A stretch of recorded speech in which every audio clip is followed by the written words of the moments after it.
Hello and thanks for checking out ChartGuys.com. We're proud to be one of the most successful technical analysis communities online, teaching you the skills to become a more confident, effective, and informed trader.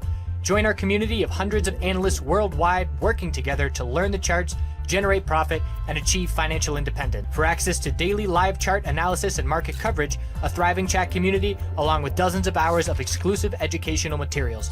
We look forward to seeing you. Let's check out some charts. Checking in on the markets in the twilight hour, we've got SPY bulls keeping their control. So we did break one support level this morning, but not the support level. And for me, the support level is 311, and that is because we had our hourly consolidation of 311.08. We bounced off of 311.03. This is the level we broke. We had yesterday hourly consolidation into the afternoon, gap up open this morning, profit taking this morning, 311.03 held, and then the bulls recovered into the end of the day. Looks like here after hours, that's a little bit of a fluke candle. So I'm starting to look bearish. And just for daily consolidation, we're just looking for a daily higher low compared to 307.66 unless some significant bear volume shows up. But honestly, I was looking at Apple today and doing the live stream at the end of the day. Someone asked about Apple and I pulled up this chart. I said, man, we've hit an all-time high 9 days in a row on Apple. This is the second weakest close we've seen in over 2 weeks.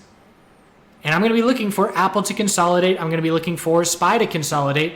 Doesn't mean I'm just going to wake up tomorrow and go bearish. It means tomorrow I'm going to enter a mindset saying, okay, I am scouting bearish entries. We'll see what the setups are tomorrow morning pre-market as I prepare for the day. And if I do not get those setups following through to trigger any bearish entries, then I'm just not going to trade tomorrow. So I'm not going to enter any bullish positions at these levels, and that is because things are a little bit nutty as far as how extreme they are.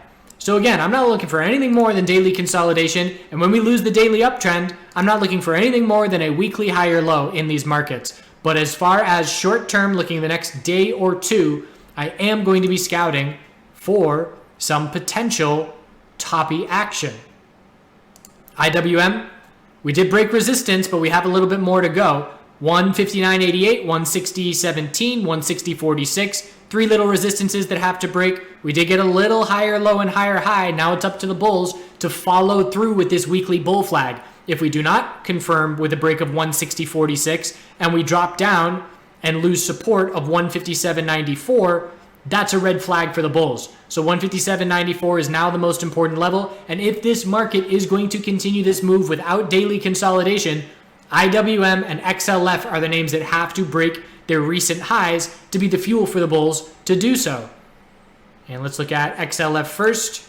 On that note, pulled back today just under 30.03. So nice follow through, getting up to that resistance. If we reject from 30.03 and we break the low of today tomorrow, we'll have a tightening range between the high, low of consolidation, inability to break resistance, and we'll be looking back down towards 29.45 support. But we have to break the low of today tomorrow for this little double top to be a little bit more convincing of a rejection, because the bulls can easily break it tomorrow. So QQQ, little bit of profit taking today. Short-term support is 201.77. We did see the gap up open. Hourly time frame, have to break the low of today tomorrow for any kind of bear momentum and follow through. XLV, still holding on, little double top here, 97.93. If this inside bar breaks bearish tomorrow, we look for the daily higher low to form on healthy consolidation. And if it breaks bullish, then the bulls are not done yet. And next resistance will be 98 psychological and 99 psychological as we are at all-time highs. Biotech sector, huge bull today. Look at that volume. Gap and run. We gapped up. We saw a huge move. First 5-minute candle. We tightened the range, held support by 3 pennies, and then just a slow fade back to the high of the day. And a very big day for the bulls in the biotech space. Next resistance level after 87.67, 87.70, and then 89.30 is the highest price we've seen in a long time. And when we top out, we'll just be looking for an hourly higher low after such a massive bull day. The VIX, trying to see some green. I need to see the VIX get over $13.90 and $14 for short-term momentum to shift. that would indicate the daily consolidation. We're not going to see that without daily consolidation being underway for the S&P 500. Again, I will only have interest in the volatility index when we see both sectors, tech and financial, pulling back at the same time. And pretty much it's going to be a coin flip for me whether I'm interested in gold on market weakness or the volatility sector. Depends on what the setups are individually. But let's look at TVIX real quick just to see how the leveraged ETFs are trading. And we would have to break the high of 730 for this to be an hourly trend change. And again, that would be a short-term little shift that would have us looking for a daily bounce just to look for a daily lower high. But something we're watching into tomorrow.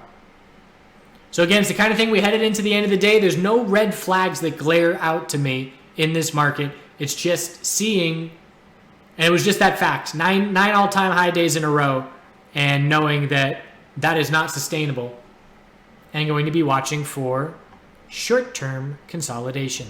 Gold, double top at 1475 held, has not gotten the break yet. We did break, but that's a double top. It's a break by less than $1. I need the price up towards 1480. If that's going to be a convincing bull break, if we do not get that follow through on this little daily higher low and higher high, a trend change with no follow through means zoom out and look for a flag.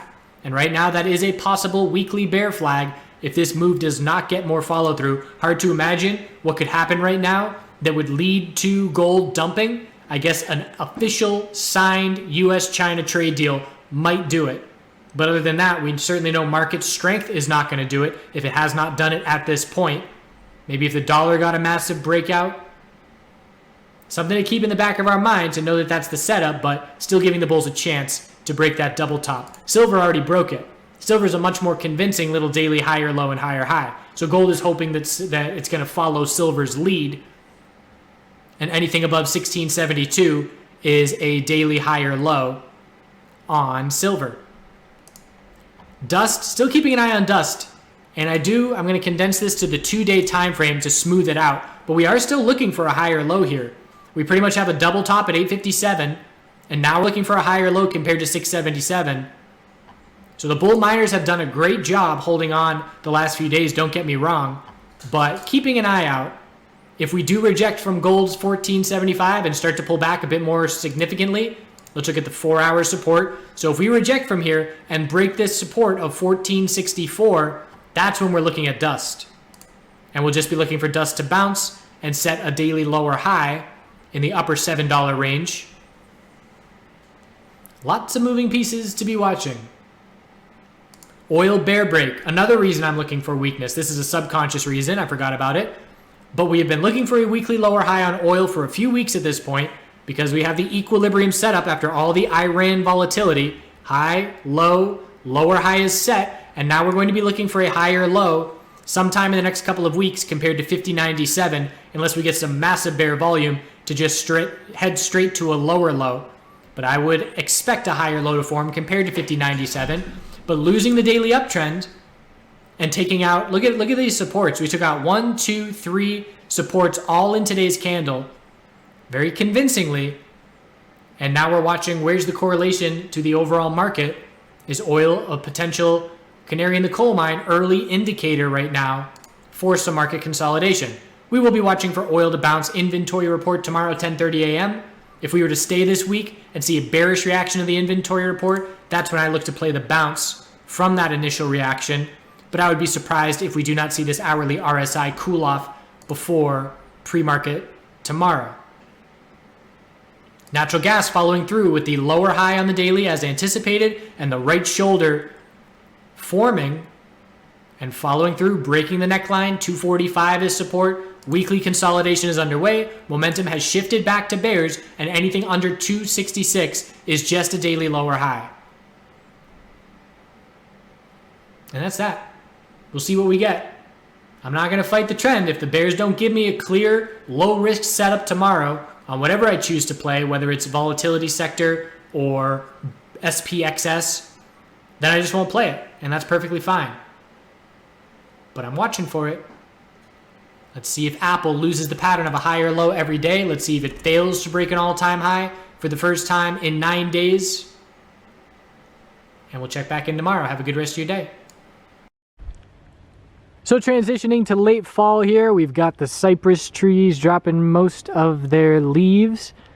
We've got the Japanese maple. These maple were crazy orange and red colors, but unfortunately I didn't film them in time. And I tucked in all my perennials as we got that Arctic blast here where it was lows of 18 degrees, which is probably -4 or something like that Celsius. So I got them all some nice coats to keep them warm, but ready to take those off. And what else we got? So some little furry punk has been eating my onions while I was away, so I put up this fence and trying to keep them out, but one whole row mostly diminished. They'll probably all still live, and I'll probably let them stay. One thing about animals when they eat these plants is they know what they're doing to leave them alive so they can come back and get more later. So when you have a groundhog eating your kale, it'll only eat 1 or 2 leaves at a time. So smart in that way. But I'm going to put in some shallots, and for those unaware, shallots pretty much means small fancy onion. So those are fairly the same. You just plant them and give them 6 inches and they'll grow into these little bulbs that are almost like cloves of garlic, but pretty much a little sweet fancy onion.